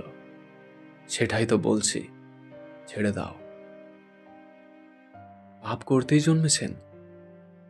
আমি জানি না রিমি, আমার জন্ম সম্বন্ধে আমার জানাশোনা নেই। কেন জন্মেছি তা জানতে হলে জন্ম কোথায় এবং কাদের ঘরে নিয়েছি তা জানা জরুরি ছিল। রেমির কঠোরতা অথবা নির্লিপ্ততা এখানে ফুরোয়। সে শাড়ির আঁচল ঠিক করে বুকে তুলে নিয়ে উঠে বসে। আর কেন পাপ করবেন? কি কারণে? কোন উদ্দেশ্যে? আমি কয়েকটা খুন করব রিমি, একটু বিশৃঙ্খলা করব সমাজে, আর আইনকে খুব নোংরাভাবে ভেঙে দেওয়ার চেষ্টা করব। পাগল হয়েছেন আপনি? না, আমার মস্তিষ্ক এখনো ঠিক আছে। আইন তো ভেঙেছেনই। আইন কবে মেনেছেন আপনি? না, আইনত বৈধ কাজ আমি করিনি ঠিকই, তবে আইনের ওপর আমার কখনোই বিদ্বেষ ছিল না। এখন কেন জন্মেছে? আইন জয়মেরকে মেরেছে তাই? হামজা এক দৃষ্টে অনেকক্ষণ তাকিয়ে রইল, তারপর অদ্ভুত অলৌকিক সুরে বলল, এইমাত্র জয় এসেছিল আমার শিয়রে। অনেকক্ষণ দাঁড়িয়ে থাকলো, একটু দুষ্টু হাসলো, কয়েকবার ভাই বলে ডাকলো, কিন্তু আমি উঠলাম না, চোখ খুললাম না। ও যখন আস্তে করে রুম থেকে বেরিয়ে গেল, আমি তখন চোখ খুলে তোমায় ডাকলাম। রিমির গা শিউরে উঠল, শিরশির করে উঠল তার শরীর। হামজার বিশ্বাস স্বপ্নে যেদিন জয় সে ডাকবে তাকে, তার পরদিন সে মার যাবে, জয়ের সাথে মিলিত হবে আবার। সেই দিনের অপেক্ষায় সে অধীর। যদি তাই হয়, তাহলে সুস্থ হয়ে আবার পাপ করার কথা বলছে কেন? কারণ সেই পাপগুলো হবে জয়কে হত্যা করার প্রতিশোধমূলক, আর তারপর সে জয়েরটাকে সাড়া দেবে। এই জন্যই আগে থেকেই রিমিকে চলে যেতে বলছে। রিমি দম আটকে বসে রইল অনেকক্ষণ। হামজা শুয়ে পড়ল আবার। রিমি বুঝতে পারে দিন দিন হামজার মানসিক অবস্থার ব্যাপক বিপর্যয় ঘটছে। তার মস্তিষ্ক আজও তার এত এত হারানো মেনে নিতে পারেনি। ক্ষমতা, সম্মান, হাতের মুঠোয় সমাজ ও জনতা, জয়। রোজকার মতো আজও আনমনে অপ্রকৃতস্থের মতন ছাদের দিকে চেয়ে আছে। অধিকাংশ সময় এটাই তার কাজ। কোনো এক শূন্য এমন নিথর দৃষ্টি মেলে তাকিয়ে থাকে। মৃত অথবা জীবিত শনাক্ত করা যায় না। রিমির অন্তরাত্মা আতঙ্কিত হয়ে ওঠে তখন। রিমি বারান্দা থেকে ফিরে হামজাকে খাইয়ে ওষুধ দিয়ে নিজেও শুয়ে পড়ল। রাত 2টোর দিকে আচমকা জানলার কাঁচ পড়ে কিছু মেঝেতে পড়ে সেটাও চনচন করে ভেঙে গেল। এক টুকরো কাঁচ ছুটে এসে হামজার শরীরে লেগে জখম তৈরি হলো। এরকম পরপর কয়েকটা আওয়াজ হলো। মেঝেতে তখন দাউ দাউ করে আগুন জ্বলছে। রিমি উঠতে চাইলে হামজা চাপটে ধরে রাখে তাকে, আগলে নেয় নিজের আড়ালে। রিমি অস্থির হয়ে মৃদু কাঁপতে লাগলো। হামজা বলল, ককটেল ছুটেছে, অ্যালকোহলে লাগা আগুন, নিভে যাবে খানিক পর, উঠো না। যেই থাকুক বাইরে, তারা চাইছে আমরা মেঝের মাঝ বরাবর যাই, আক্রমণ সহজ হোক। রিমি কম্পিত কণ্ঠে বলল, কারা কারা করছে এমন? এ ধরনের কাজ করতে পারে এমন লোকের তো অভাব রাখেনি আমি রিমি। শান্ত হও, কিছু হবে না, আমি আছি। রিমির বলতে ইচ্ছে করল, আপনি অসুস্থ, আপনাকে সামলাতে আমাকে লাগবে, আপনি কি করবেন? কাউকে প্রয়োজন এখন। বলল না। তখনই সে টের পেল হামজার বুক থেকে তীর তীর করে রক্ত ঝরছে। সে আবারও আঁতকে উঠল। নিচতলার সিঁড়ি সংলগ্ন ফটকেও আওয়াজ হলো, অর্থাৎ আততায়ীরা ভেতরে ঢোকার প্রচেষ্টায় ত্রুটি করছে না। রিমি অস্থির হয়ে হামজার বুকে হাত চেপে ধরল। তার হাত ভিজে উঠল। আপনি কি কিছুই করবেন না? রক্ত পড়ছে তো, বাইরে কারা থাকতে পারে? কবির হামজার কাছে আসে না। আজ অব্দি হামজার সামনে আসেনি সে। মাঝে মধ্যে রিমির ডাকে আসে, রিমির সঙ্গে কথা বলে ফিরে যায়। হামজাকে চোখের দেখাটুকু অব্দি দেখার প্রবণতা তার নেই। তবু রিমি তাকেই কল করল। কিন্তু কবির তার ছেলেদেরকে নিয়ে পাটোয়ারি বাড়িতে পৌঁছানোর আগেই প্রায় ঘণ্টাখানেকের তাণ্ডব শেষ করে বাপ্পি লোকজন নিয়ে চলে যায়, খুব কৌশলে। বহুদিন আগেই তারা পাটোয়ারি বাড়ির দুর্গঘেরা উঁচু সুরক্ষিত প্রাচীর টপকে ভেতরে আসার ব্যবস্থা করে নিয়েছে। সেই ঘটনা মেহজাবিন জানল না। পরদিন বিকেলের পর দোলন সাহেবের কাছ থেকে ফেরার পথে সন্ধ্যা নেমে এলো। দোলন সাহেবের বাসা থেকে বাসেরহাট ফেরার পথে মাঝে সুইহারি খ্রিস্ট আশ্রম পড়ে। তার আগেই মেহজাবিন টের পেল তার চেনা অচেনা কয়েকজন লোক তাকে অনুসরণ করছে। এটা প্রথম নয়। বিগত দিনগুলোতে বাইরে বেরোবার পর সে কখনোই আশা রাখেনি আবার জীবিত হালে বাড়ি ফিরবে। বহুবার জানের ঝুঁকি তাকে ছুঁয়েও পাশ কাটিয়ে গেছে। সেদিন সেটা তীব্র হলো। মেহজাবিন এখন রাস্তা পার হতে শিখেছে, কারণ আব্বু নেই এখন তার হাতটা ধরে রাস্তা পার করবার জন্য। কিন্তু তার পথ ফুরোয়নি, তা বরং দুর্গম হয়েছে। রাস্তা পার হয়ে দ্রুত রিক্সা তো ধরল সে, কিন্তু লোকগুলো এসে রিক্সাওয়ালাকে থামিয়ে বলল, যাত্রী নামায় দেন মামা, অয় আর যাইতো না। রিক্সাওয়ালা একটু ইতস্তত করেছিল বটে, কিন্তু সে সচেতন নাগরিক। যারা তাকে কথাটা বলছে তাদের কথাটা শোনাটাই বুদ্ধিমানের বৈশিষ্ট্য। মেহজাবিন নিজে থেকে নেমেই দ্রুত পা চালাতে লাগলো। এক পর্যায়ে সে দৌড়তে লাগলো। শীতের সন্ধ্যা, তবু বোরকার নিচে শরীর ঘেমে চুপচুপে হয়ে উঠল। কিন্তু পেছনের লোকগুলো তাকে বেশি দূর দৌড়তে দেবে না বলে একখানা চাপ্পড় ঠিক ডান পা তাক করে ছুড়ল। পায়ের কবজার ওপরের একতলা মাংসপেশি আলগা করে নিয়ে চাপ্পড় পড়ে যায় মাটিতে, সাথে মেহজাবিনও। আশপাশটা ফাঁকা, কেউ থাকলেও তাকে রক্ষা করতে আসার বেকুবি কেউ করবে না। জনগণ বরাবরই সচেতন। মেহজাবিনের সাথে সেদিন ভয়াবহ কিছু ঘটার ছিল। মেহজাবিন রক্তাক্ত পা নিয়ে আবার দৌড়ায়। বিশেষ লাভ হবার নয়। তাকে ধরে ফেলল পাপ্পি। পাপ্পি সেই কালেই হামজার কাছে জয়ের বউকে আবদার করেছিল, অর্থাৎ শুধু জানের বদলে জান নয়, আর আরও কিছু চায়। মেহজাবিন আবার মাটিতে পড়ে গেলে বাপ্পি এলো পাথারি মুখে বুকে মাথায় লাথি মারতে লাগলো। মেহজাবিনের ঠোঁট মুখ ফেটে রক্ত ছুটে এলো। তার নেকাব আবারও সেদিন খুলে ফেলা হলো। এলোমেলো আঘাতে বোরকা ছিঁড়ে গেল খানিকটা। বাপ্পি মেহজাবিনের গলার উপর পাড়া মেরে উঠে দাঁড়িয়ে রইল কিছুক্ষণ। মেহজাবিন অস্ত্রহীন, হতবিক্ষত অবস্থায় প্রায় অজ্ঞান হবার আগে তার চেতনা তাকে সতর্ক করে, আজ তার সত্যি সত্যি ইজ্জতহারা হওয়া লাগতে পারে। তারপর নিজেকে তুলে নিয়ে তাদের হটিয়ে রক্তাক্ত শরীরটা কোনো রকমে টেনে নিয়ে গিয়ে ফেলেছিল সুইহারি চার্চের আশ্রমে। সে জেনে প্রবেশ করেনি সেখানে, কিন্তু ঢুকে পড়েছিল একটি আশ্রয় কেন্দ্রে। আর কিছু মনে নেই তার। যখন তার আবার চেতনা ফিরল, সে চোখের সামনে দেখতে পেল একজন প্রতি খ্রিস্টান সিস্টারকে, সিস্টার মেরি ক্যাথরিন। প্রায় মাসখানেক মেহজাবিন সেখানে সিস্টার ক্যাথরিনের সেবায় থেকেছে। এক সময়ে 1,00,000-এর অধিক প্রশ্ন ও কৌতূহল ক্যাথরিন জমিয়েছিলেন এক অজ্ঞাত যুবতী নারীকে নিয়ে। মেহজাবিন জবাব দেয়নি। সে বলেছিল বলবে কখনো। সিস্টার ক্যাথরিনকে সে আমন্ত্রণ জানিয়ে এসেছিল। এর মাঝে হামজা অসংখ্য সংবাদ পাঠায় তার কাছে। হামজার আন্দাজ শক্তি তার চূড়ান্ত অসুস্থতার ঊর্ধ্বে। সে নিজের উপর হওয়া হামলার সেই রাতেই আন্দাজ করছিল এরপর আরমিনের পালা। এরপর সে পরদিন জানতে পারল আরমিন নিখোঁজ। মেহজাবিন গোটা 1 মাস পুরো চেনা জগৎ থেকে বিচ্ছিন্ন থেকেছে। মার্জিয়া কেঁদে কেঁদে পাগল হয়েছে। কোনো খবর নেই, জানা নেই মেহজাবিন কোথায়। কখনো মানুষের মুখে মুখে প্রচলিত জয় আমিরের বলাৎকার স্ত্রী, সে নিখোঁজ। কোন চিল শকুনে টেনে ছিঁড়ে খেয়েছে, ওই হদিশ আর পাওয়া যায়।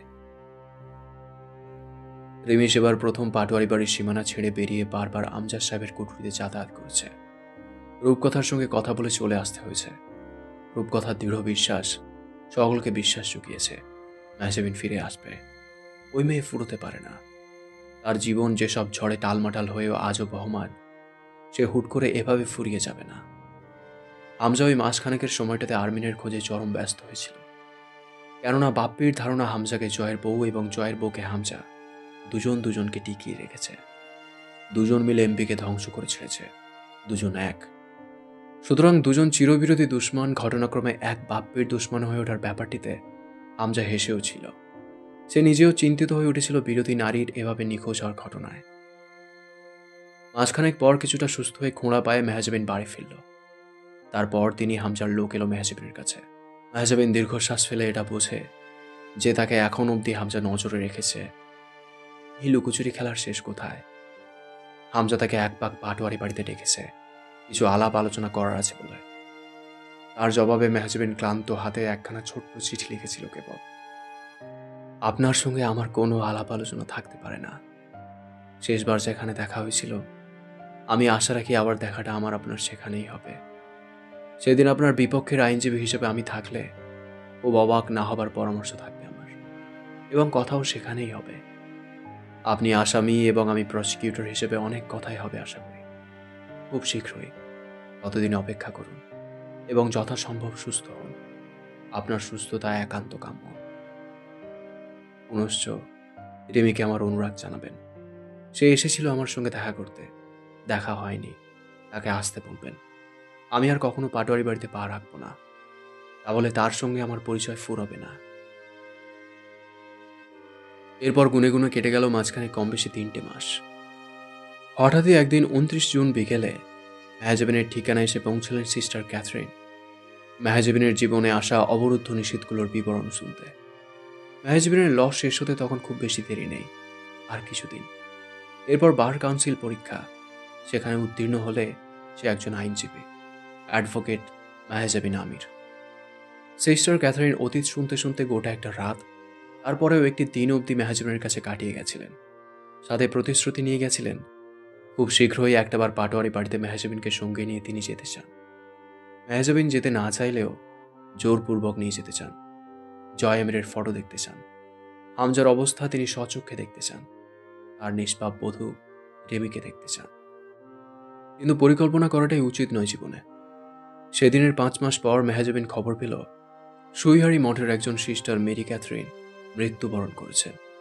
মেহজাবিন গিয়েছিল দেখতে। তখন আর মেহজাবিনের কাছে পাটোয়ারি বাড়ি দেখার আবদার করা প্রতি নারীটিও জীবিত নেই। তার আবদারে আরেকটি বার হয়তো মেহজাবিন পাটোয়ারি বাড়িতে এবং অভিশপ্ত আমির নিবাসে কদম রাখত। তা আর হয়নি। সিস্টার ক্যাথরিন কেবল মঠের শিক্ষাদানের কাজই নয়, তিনি হাসপাতাল এবং আশ্রমগুলোতে অসুস্থদের সেবায় নিয়োজিত ব্রতী ছিলেন। তার কাছেই গোপন রয়ে গেল মেহজাবিনের এক জীবনের বিবরণ। এরপর আরেকটি বছর কেটে গেল সেই দিন থেকেও, যেদিন মেহজাবিন নিজের দুর্গম জীবনের অতীতের পাতাগুলো মেলে ধরেছিল এক সংসারহীন নারীর কাছে। আজ আবার 29 জুন, কিন্তু খ্রিস্টাব্দ 2019। আজ সে একজন প্র্যাকটিসিং অ্যাডভোকেট। এই তারিখটি একটু অদ্ভুত। জয় আমিরের জন্মদিন এটি। এবছর 32তম জন্মদিন। লোকটা জন্মদিনের হিসেবে মেহজাবিনের কাছে কয়েকটি জিনিস গচ্ছিত রেখে গেছে। 75তম জন্মদিন অবধি উল্লেখ করেছে সেগুলো রেখে দিতে, এবং সেই হিসেবের সাথে একটি রক্তমাখা ঘড়ি রেখে গেছে, যেটি বের করতে হলে একটি কাগজ টান করতে হয়। সেই কাগজটিতে জয় আমির কিছু হিজিবিজি লিখে রেখে গেছে। এই সব তারিখগুলোতে ঘড়িখানা হাতে নেবার পর মেহজাবিন কাগজখানা নাড়তে চাড়তেই দু একবার চোখ বুলায়। চোখ বুলাতে গেলে একবার পড়ে ফেলায়, আমি না মরলে এই কাগজ তোমার বাবার কথা না। আচ্ছা, আমি কি সালা বুড়া হয়ে মরছি? বয়স কত হয়েছিল? 2-4টে বাচ্চা কাচ্চা হয়েছিল তোমার আমার। হাসি পেয়ে যাচ্ছে লিখতে বসে। জীবনে ভাবি নাই মরার আগে কোনোদিন এইসব ঢং করে মরা লাগবে। তো কেমন কাটে দিনকাল? সব ঠিকঠাক? এখন আমি নাই, আমার বাপ নাই, সুখ আছে? সুখ? সুখ কি জানো? পাখি। শালার পাখিদের আবার রীতিনীতি অন্য জাতের। তুমি যেই পাখিরে খাঁচায় পুষতে চাইবা, ওই শালা জীবনেও আপন হবে না। সুযোগ পাইলেই উড়াল মারবে, ফিরে তাকাবে না। সহজ না ম্যাডাম, আপনার জীবন খুব কঠিন হবে। আপনি আইনজীবী হবেন হন, তাই বলে আমার মতন জয় আমিরদের বিপক্ষে হইয়েন না। এক জয় আমিরের বিপক্ষে গেলেন, আপনি তার হয়ে গেলেন। আবার কোন শালার বিপক্ষে যাবেন, সেই শালায় না। বিপক্ষে গিয়ে একবার দেখলেন তো কি হয় এই পথে। আপনি পথিক ভালো, কিন্তু আপনার পথ না। এই দুনিয়া আপনার নীতিবোধ কেড়ে নিয়ে আপনাকে পরি থেকে শয়তান বানাতে সর্বদা সচেষ্ট। হার্ভি ডেন্ট বলেছিল, you either die a hero or live long enough to see yourself become the villain. হয় তুমি নায়ক হিসেবে মৃত্যুবরণ করো, নয়তো বেঁচে থাকো নিজেকে একসময় খলনায়ক হয়ে যেতে দেখার জন্য। আমি মরলাম না, বেঁচে রইলাম। সেদিন মরলে কি হতো জানো? সর্বহারা এক ত্যাগী নায়ক, নিষ্পাপ জয় আমির হিসেবে মরে যেতাম।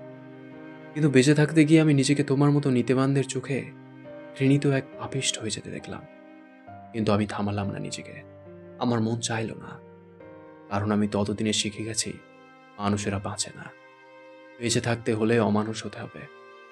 যে রাজনীতির দায় আমি বাপ হারিয়েছি, মারে নষ্ট হয়ে মরতে দেখছি, দাদার মাথা গলা থেকে আলাদা দেখে চাচার কোলে চড়ে নিজের পরিচয় ধুয়ে বাইর হয়ে আসছি পথে। যেই পথে খালি খিদে, নিজের পেটে খিদে, পথের খিদে, পথের পথিকদের খিদে। এই পথে রোজ আমার মতো জয় আমিরেরা পয়দা হয়, কিন্তু শালা দুনিয়ার কিচ্ছু যায় আসে না। রোজ খবরের পাতায় মানুষ আমার মতন জয় আমিরদের সব হারানোর গল্প পড়ে, তারপর চশমাটা খুলে দুটো দীর্ঘশ্বাস ফেলে খবরের কাগজটা সরিয়ে রাখলেই শেষ। আমরা ইনসাফ পেলাম কি না? এক ম্যাচ রাজনীতির খেলায় সব হারানো আমরা কিভাবে বাঁচবো? খিদের জ্বালায় কোন পথে এক মুঠো ভাত খেয়ে বেড়ে উঠবো, কি শিক্ষা পাবো, তা সমাজের দেখার সময় হলো না।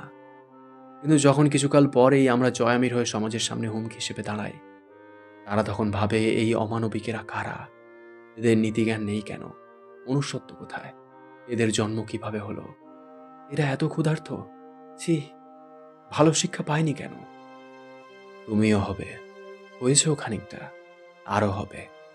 তুমি আর নীতিবান নেই, তোমার ভেতরে নমনীয়তা ফুরিয়ে আসছে। তুমি একসময় ক্ষমা করতে ভুলে যাবে। তুমি শিখে যাবে বাঁচতে হলে কঠোর হতে হয়, স্বার্থপর আর ক্ষমতাপরায়ণ হতে হয়, মাফ করতে ভুলে যেতে হয়। বুকে সব হারানোর ব্যথা দমিয়ে রেখে বেশিক্ষণ অহিংসার বলি ছাড়া খুব কঠিন জুনিয়র। চট করে নীতির সুতো ছিঁড়ে প্রতিশোধের আগুন দাউ দাউ করে জ্বলে ওঠে। তখন মানুষ আর মানবিক থাকে না, জয় আমির হয়ে যায়। তুমিও ধীরে ধীরে জয় আমির হয়ে যেতে পারো।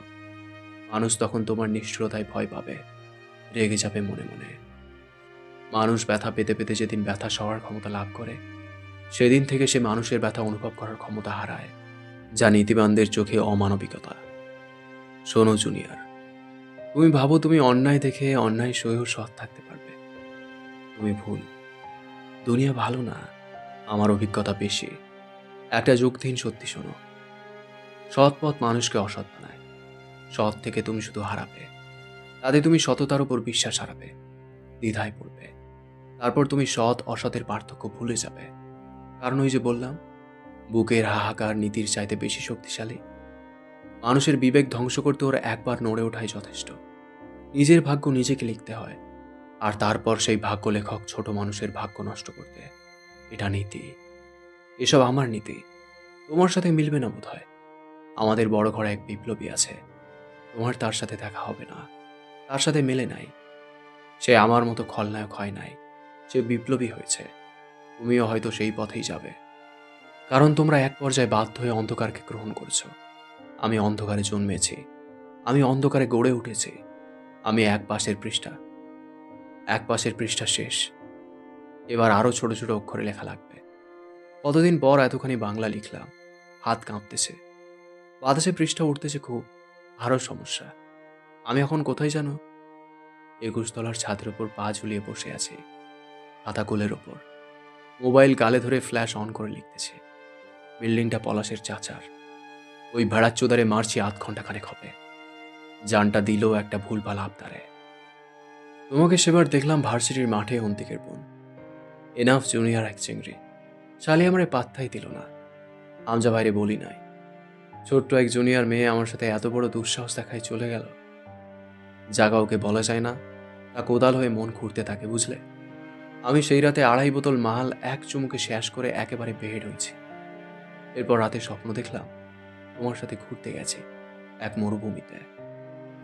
এত মাল খেয়ে ঘুমাইছি, তাও শালা স্বপ্নে মরার পিপাসা পাইল। তুমি গেছো পানি খুঁজতে, কিন্তু পানি পাওয়ার আগেই এক ধূলি ঝড়। আর তোমার খোঁজ নাই। তুমি ধূলি ঝড়ে তছনছ। আমি পিপাসা নিয়ে ঘুম থেকে জেগে উঠলাম। ফজরের আজান হচ্ছে তখন। জ্বর আসলো সেদিন সকালে আমার। এক সাক্ষাতে এরকম মারাত্মক স্বপ্ন যে চিংড়ি নিয়ে দেখা যায়, আর পিছু ছাড়া যায় না। কিন্তু বিশ্বাস করো জুনিয়র, আমার কোনো প্ল্যান ছিল না তোমার এই বিয়ে করার। স্যার, প্রশ্নই ওঠে না। আমার বিয়ে করার কথাই ছিল না, অন্তত তোমার মতো সাদা পায়রারে। পড়লে তরুরে কর লাগতো মনে হয় হামজা ভাইয়ের ইচ্ছায়। তোমার জন্য জয় আমির না। জয় আমিরদের জন্য কখনোই তোমাদেরকে বানানো হয় না। সব অপরিকল্পনায় হয়ে গেছে। অসম, আমি বিশ্বাসই করি নাই আর্মিনরে আমি বিয়ে করছি। এই জন্য নিজেরে মানাইতে 2-3 দিন তোমার বাপের বাড়িতে তোমারে দেখতেও গেছিলাম, সত্যিই এই ধরনের ঘটনা ঘটে গেছে কিনা। তো যা বলার জন্য এই বাল লিখতে বসা। অপরিকল্পিতভাবে যে অঘটন ঘটে গেল, তার আবার একটা শর্ত বাকি রয়ে গেছে। আমার তোমার বিয়ে ইসলাম মতে হয়েছে। ওইখানে দেনমোহরের কথা উঠছিল। আমি জানতাম ছাড়ার সময় এটা দেওয়া লাগে, কিন্তু কাজী শালা বলল এইটা তোমার হক। আদায় করে দিলাম। তোমার দেনমোহর শোধ। তো এখন কি, আমার সব ছোঁয়া ভুলে যাবা? মানুষ কিছু দিয়ে মূল্য না পাইলে তা আজীবন মনে রাখে। মূল্য পরিশোধ হইলে দেনা পাওয়া শেষ, সাথে স্মৃতিও। না, তুমি নিজেরে বিক্রি করো নাই, আবার কোনোদিন আমার নামেও করবা না, এটা নিশ্চিত। চাইলাম না তোমারে। যাও, তোমারে চাইলে ওইটা আরেক পাপ। কম নাই আমার পাপ জীবনে, আরেকটা বাড়ালাম না, তাতে কি হবে? তোমারে চাইলে আমার পাপে ভাঁটা পড়ার প্রবল সম্ভাবনা। পাপ আমি ছাড়বো না, তোমারে আমি চাইবো না। তোমার বাপের জমি বিক্রি করা 12 লক্ষ টাকা আমার অ্যাকাউন্টে থাকলো। আর যা ঋণ ছিল তোমার আব্বার, ওইটা আমি শোধ করে দিছি। দেনমোহর ধরো 2 লাখ বেশি দিলাম। আমার জানা নেই নির্ধারিত অ্যামাউন্টের বেশি দিলে সমস্যা আছে নাকি। থাকলে থাকলো। স্বামী হিসেবে কিছু দিলে সমস্যা থাকার কথা না। না, স্বামী না, আসামি। লেখা কাটলে সৌন্দর্য নষ্ট হয়, তাই কাটবো না। তুমি স্বামী না পড়ে আসামি পড়ো। শোনো, যে টাকা জমা থাকলো ওইটা যদি আমার দেওয়া দিনমোহর হিসেবে খরচ নাও করো, তো তোমার বাপের জমি বেচা টাকা হিসেবে খরচ করো। মনে করবা আমি দেই নাই, তোমার বাপ দিছে। টাকা ছাড়া এক পাও চলতে পারবে না। উকিল হবার জন্য ভালো রকম টাকা লাগবে। ঘটনা হইল আপনার মতো উকিল খুব দরকার ম্যাডাম। তাইলে হয়তো আমার মতো জয় আমিরেরা মায়ের লাশ দেখিয়ে আপনার কাছে অপরাধীর শাস্তি আশা করতে পারবে। অপরাধীকে ফাঁসিতে ঝুলতে দেখে তাদের আগুন নিভবে। আমার মতো পাপী তৈরি হবে না আরেকটা। কিন্তু ঘটনা হলো উকিল হিসেবে সবাই আপনাকে দেখবে, আমি বাদে। এটা অবশ্য ভালো। আমার মতো আইন বিদ্বেষী পাপীর ঘরবালি আইনজীবী, বিষয়টা বেমানান। আপনি যখন উকিল হবেন ততদিন আমি থাকবো না বোধহয়। আমি আর বাঁচব না বেশি দিন, খুব অল্প সময় আছে আমার। এই দিনগুলোতে আমি মাত্রাহীন পাপ করব, তোমার ঘেন্না আরো বাড়বে। তারপর যদি বেশ কিছুদিন বেঁচে থাকি তো ক্যান্সারে মরব, না হলে গুলি খেয়ে। আমি মরার পর আমিরদের একটা উত্তরাধিকারী দরকার, তাই মরার আগে জিন্নাকে খুঁজে বের করার কাজটা বাকি। আর ওকে খুঁজতেই খুব ভয়াবহ কিছু পাপ করা লাগবে আমার, এরপর শেষ। পাপ থামাতে হলে পাপীকে মরে যেতে হয়। এমনিতেও রক্তের অবস্থা খারাপ, ব্লাড সেলের পেছন মারা গেছে, বোন ম্যারো ড্যামেজ। বেদম মায়ের খাওয়ার পর কোনোবার ঠিকমতো চিকিৎসা করা হয় নাই। ক্যান্সার না হইলে আমি অলৌকিক মানুষ হয়ে যাইতাম। মেলা সমস্যা শরীরে, এখন মাংসর ভেতরে কামড়াচ্ছে, শরীর ভালো না, জ্বর আসবে মনে হয়। জীবনে আমি ভালো হইতে পারতাম, হইলাম না কেন জানা নাই।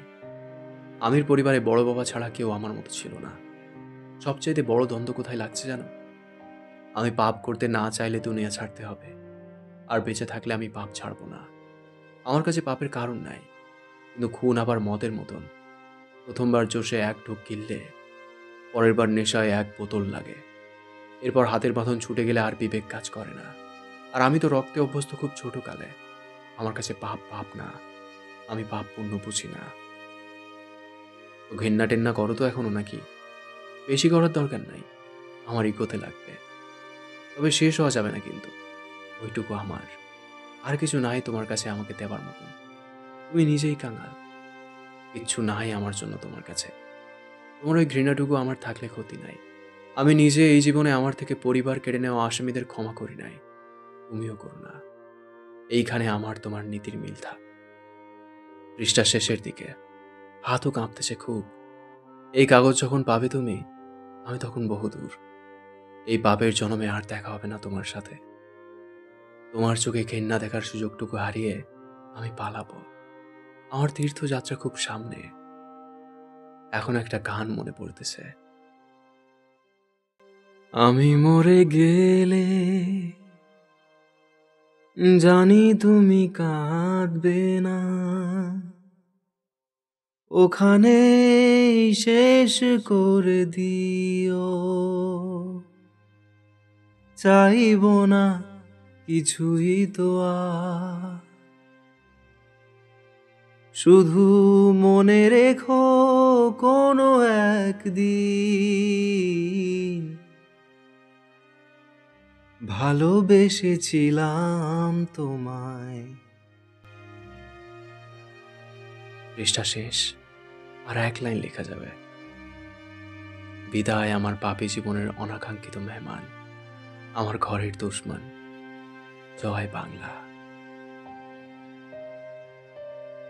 কাগজ পুরোই এখানে। শেষের দিকে লেখাগুলো ক্রমান্বয়ে ছোট হয়েছে, লেখার ধাঁচে এলোমেলো ভাব এসেছে। এই বছর কয়েকে কাগজখানা মেহজাবিন মোট 6 বার পড়েছে। প্রথম যেদিন পড়েছিল 2 বার। এরপর তারিখ এলে পড়া হয়। এর একটা কারণ আছে। প্রত্যেকবার কাগজখানা পড়ার পর সেও ফিরতে কিছু লেখে। এবারেও একখানা কাগজ তুলে নিয়ে লিখতে বসল।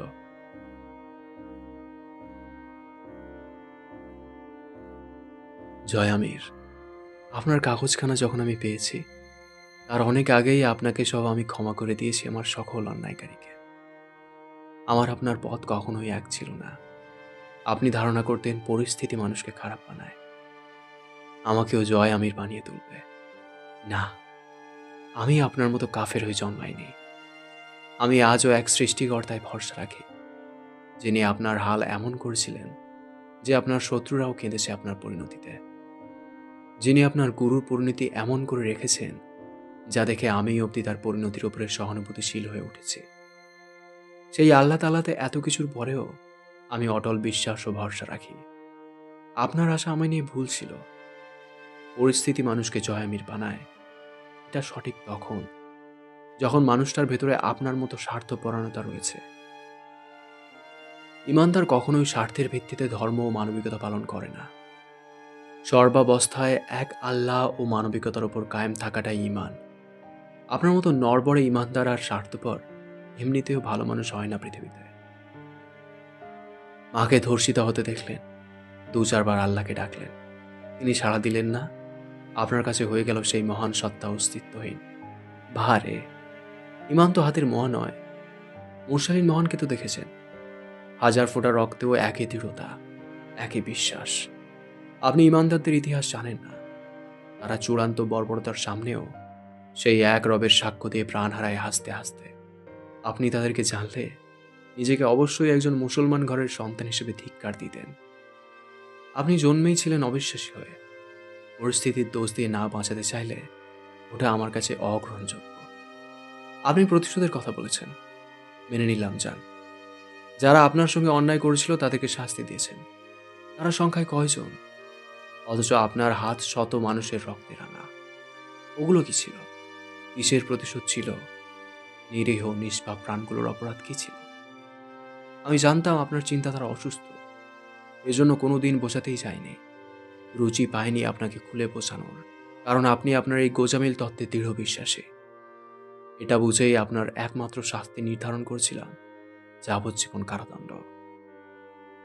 আজ মনে হয় আপনি থাকলে আমি আলোচনায় বসতাম এক দফা আপনার সঙ্গে।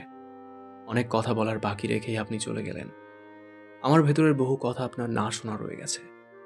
আবার কখনো সামনে এসে দাঁড়ালে বলবো, কিন্তু ফিরে যদি আমাকে আমার স্থানে না পান, এই কাগজগুলো দেখে নেবেন। আপনি আমার চোখের ঘেন্নায় খুব অভ্যস্ত আর আগ্রহীও। অথচ আপনি জানেননি, ঘেন্না ছাড়া সামান্য পরিমাণ কৃতজ্ঞতাও ছিল সেখানে।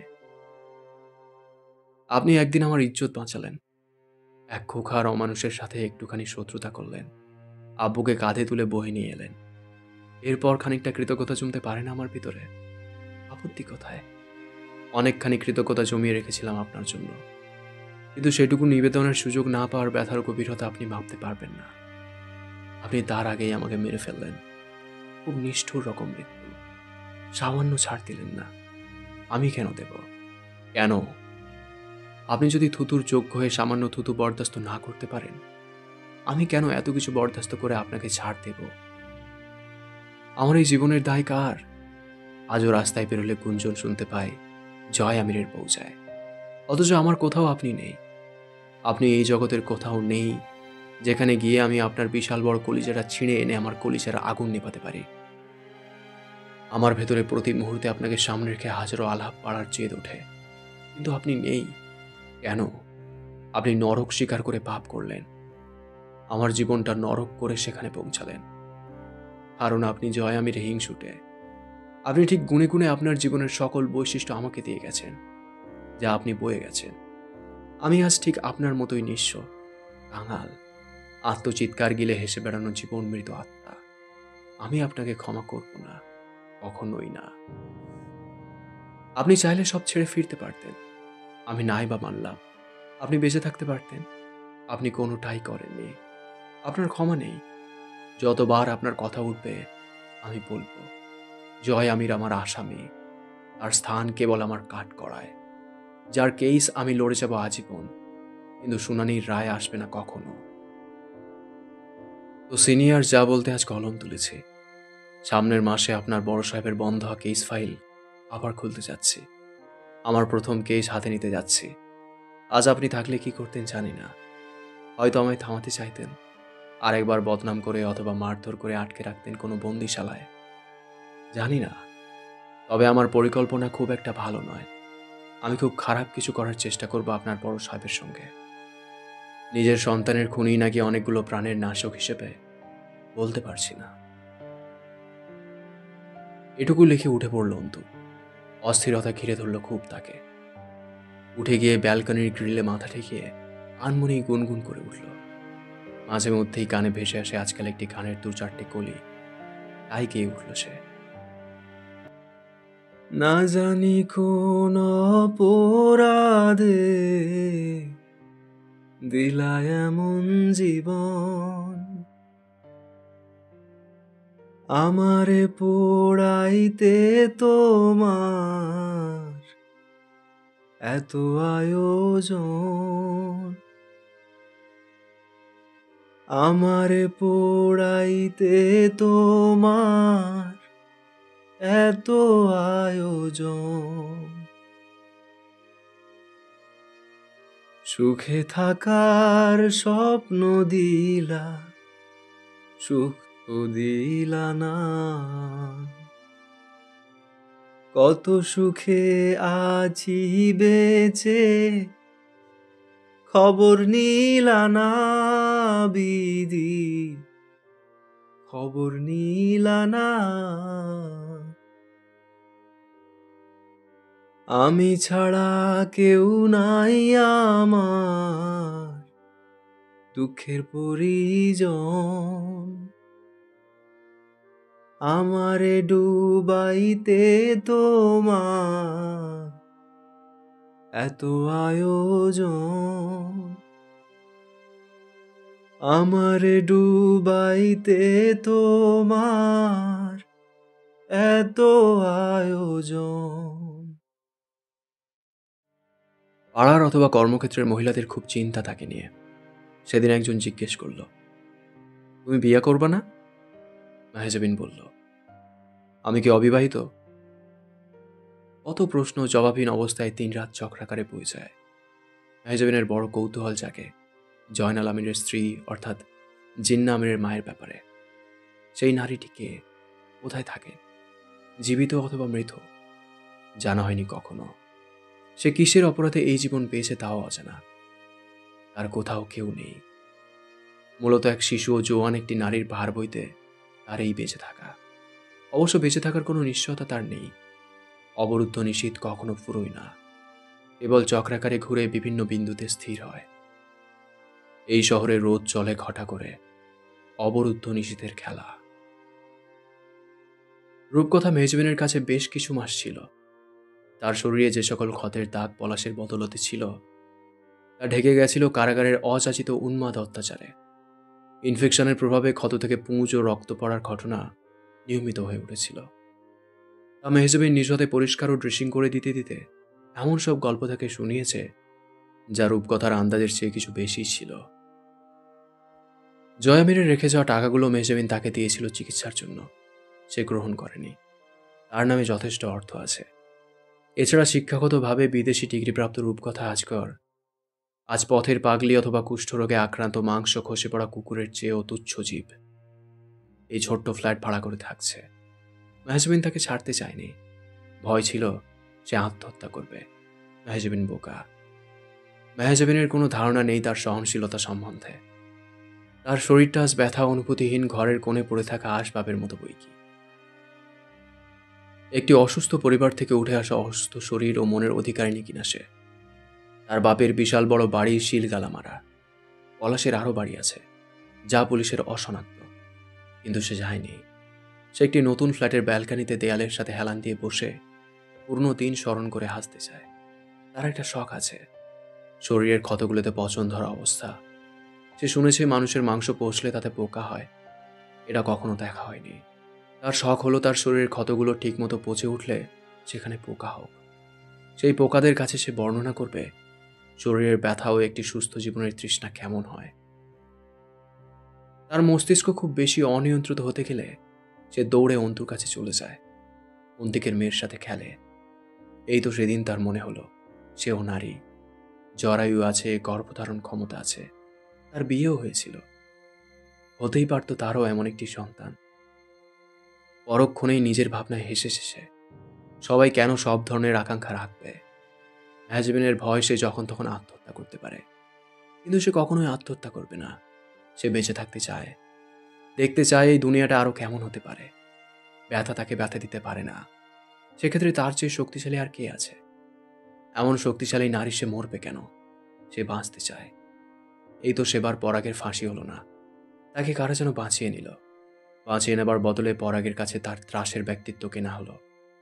সে কারাগার থেকে বেরিয়ে আবার ফিরল ত্রাসে, কিন্তু এবার সেই ত্রাসের সাম্রাজ্য তার অবৈধ পাপ বা পলাশের নয়। এবার অন্যের জন্য সে কেবল কাজের কাজই। পরাগ রূপকথার সাথে জোর করে থাকে, রূপকথার ফ্ল্যাটেই থাকে। রূপকথা যুদ্ধ ঘোষণা করেছিল না থাকতে দেওয়া নিয়ে। পরাগ গ্রাহ্য করেনি, করার কথাও নয়। রূপকথার পরাগ ছাড়া এবং পরাগের রূপকথা ছাড়া তো কোথাও কেউ নেই। একই বাপের সন্তান হিসেবে চিরকাল রূপকথা পরাগের বোন। রূপকথা বললেই পরাগ রূপকথাকে একা ছেড়ে দেবে নাকি? কোর্টে আসা যাওয়ার পথে বেশ কয়েকবার তার সাক্ষাৎ হয়েছিল মেহজাবিনের সাথে। কথা হয়নি, কেবল চোখ ভরে দেখেছে সে জীবন ঝড়ে ক্ষতবিক্ষত হয়ে তবু নীড়ের গন্তব্যে পৌঁছে যাওয়া অ্যাডভোকেট নারীটিকে। কয়দিন পর নাকি হামজার কেস আবার রিওপেনের কাজ হাতে নেবে অ্যাডভোকেট সাহেবা। পরাগ সাহায্য করবে বলে ঠিক করেছে, নৈতিক উপায় না হোক, অনৈতিক উপায়ে। হামজার কেস আবার রিওপেন করাটা নেহাত সহজ কাজ নয়, প্রাণের ঝুঁকি সহ অসীম হয়রানির পথ। তবু এই কাজে হাত দিতে সে বদ্ধপরিকর। এবং সেই দিনের 2 দিন আগে মেহজাবিনের দরজায় কেউ এলো। তখন মাগরিবের নামাজ শেষ হয়েছে সবে, গোধূলি লগ্ন যাকে বলে। মার্জিয়া দরজা খুলে একটি নারীকে পেল। চিনতে পারল না, সে দেখেনি কখনো। ভেতরে ঢোকার তাড়া নেই নারীটির মাঝে। মুচকি হেসে জিজ্ঞেস করল, তুমি সে নও যার কাছে আমি এসেছি? মার্জিয়া ডাকে, অন্তু। মেহজাবিন দরজার কাছে যায়। নারীটি আপাদ মস্তক তাকে দেখে। একটি সাদাটে নীল শাড়ি পরা, চোখ দুটো কি ভীষণ গভীর, গম্ভীর আর ব্যথাসিক্ত। মুখের গড়ন দেখলে বলতে মন চায়, বড় যত্নে সাজানো সুশ্রী চেহারাখানা। একবার তাকালে আবার তাকিয়ে দেখার ইচ্ছা জাগা চেহারা থাকে কিছু, এমন চেহারা মেহজাবিনের। ঘাড়ের কাছে হালকা কোকড়া চুল পেঁচানো একটি খোঁপা। মেহজাবিনও চিনল না নারীটিকে, কখনোই দেখেনি সে। নারীটির মুখে স্মিত হাসি, চোখ দুটো তাকেই দেখছে অপলক। বয়স কত হবে? 40-এর বেশি। আটপৌড়ে করে শাড়ি পরা, তার উপর একখানা কাতান ওড়না জড়ানো, মাথা মুখ আবৃত তাতে। মেহজাবিনকে দেখে মুখে ধরে রাখা ওড়নার প্রান্ত ছেড়ে দেওয়ায় মেহজাবিন দেখতে পায় এক অনন্য চেহারার নারী। একটু সামান্য সাজগোজে শৌখিন বোধ হয়। চোখের কাজল, ঠোঁটের সামান্য লিপস্টিক, তাই বলে। মেহজাবিনকে দেখা শেষ হলে নারীটি মৃদু হেসে জিজ্ঞেস করে, তুই তাহলে জয়মিনের বউ? মেহজাবিন হ্যাঁ না কিছু বলে না। সে বুঝতে চায় নারীটি কে, কেন এসেছে তার কাছে। তাহলে এই ছিল তোমাদের অনেক আকাঙ্ক্ষিত অবর্ত নিশীথ। অনেক ধন্যবাদ জানাই তোমাদেরকে সেই প্রথম পর্ব থেকে আজকের এই শেষ পর্ব অবধি থাকার জন্য। Thank you so much. তোমরা অনেকেই এর মধ্যে কমেন্ট করে দিয়েছো আমৃত্যু ভালোবাসি তোকের জন্যে। তো তোমরা কমেন্ট করে জানিও, যেটাতে বেশি ডিমান্ড আসবে আমি সেটা পড়ার চেষ্টা করব। তবে আমার ইচ্ছা আছে আমৃত্যু ভালোবাসি তোকে পড়ার জন্যে। তবু তোমরা কমেন্ট করো। আরেকটা কথা, যারা চ্যানেলটাকে এখনও সাবস্ক্রাইব করোনি তাদের কাছে আমার একটা রিকোয়েস্ট, প্লিজ চ্যানেলটাকে সাবস্ক্রাইব করে দিও। I need your support. আসছি খুব তাড়াতাড়ি নতুন একটা উপন্যাস নিয়ে। ততক্ষণ সুস্থ থেকো, ভালো থেকো। Thank you so much.